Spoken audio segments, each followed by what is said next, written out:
Kozhikode Thamarassery fresh cut സംഘർഷത്തിന് പിന്നിൽ ഗൂഢാലോചനയെന്ന് സമരസമിതി ചെയർമാൻ 24നോട്. പോലീസും ഉടമയും തമ്മിലുള്ള ആസൂത്രണത്തിന്റെ ഭാഗമായി ഉണ്ടായ പ്രശ്നങ്ങളാണെന്ന് ചെയർമാൻ ബാബു കൂടിക്കൽ വ്യക്തമാക്കി. സംഘർഷത്തിൽ 2 സമരസമിതി അംഗങ്ങളെ കൂടി പോലീസ് കസ്റ്റഡിയിലെടുത്തിട്ടുണ്ട്.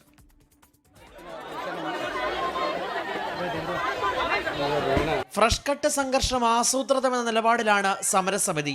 ജനാധിപത്യപരമായാണ് സമരം നടന്നത്. പോലീസിനെ ആക്രമിച്ചിട്ടില്ല. ഉപയോഗശൂന്യമായ വാഹനങ്ങൾ നശിപ്പിച്ചത് ഫ്രഷ് കട്ട് മുതലാളി തന്നെയാണ്. വിഷയത്തിൽ ജുഡീഷ്യൽ അന്വേഷണം വേണമെന്നും ചെയർമാൻ ബാബു കുടിക്കൽ 24നോട്. ജനാധിപത്യ രീതിയിലുള്ള സമരത്തിനാണ് ഞങ്ങൾ സമരം ചെയ്തുകൊണ്ടിരുന്നത്. അവിടെ പ്രകോപനം ഉണ്ടാക്കിയത് പോലീസാണ്. ഫ്രഷ് കട്ടിന്റെ മുതലാളിമാർ നടത്തിയ ഗൂഢാലോചന, അതിൽ പോലീസ് ഉദ്യോഗസ്ഥരും ഭാഗമായിട്ടുണ്ട്. ഈ സംഭവവുമായി ബന്ധപ്പെട്ടുകൊണ്ട് ജുഡീഷ്യൽ അന്വേഷണം നടത്തണം. രണ്ടാമതൊന്ന്, പോലീസ് നരനായാട്ട് നടത്തുന്നുണ്ട്. വീടുകളിൽ ആണുങ്ങളില്ലാത്ത വീടുകളിലൊക്കെ രാത്രി 2 മണിക്കും 3 മണിക്കൊക്കെ നരനായാട്ട് നടത്തുന്നുണ്ട് പോലീസ്.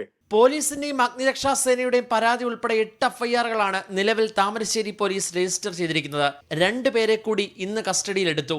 കൂടത്തായ് സ്വദേശി സഫീർ, താമരശ്ശേരി സ്വദേശി മുഹമ്മദ് എന്നിവരെയാണ് കസ്റ്റഡിയിലെടുത്തത്.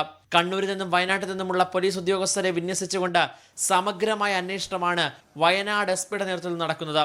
നിലവിൽ 4 പേരാണ് കസ്റ്റഡിയിലുള്ളത്.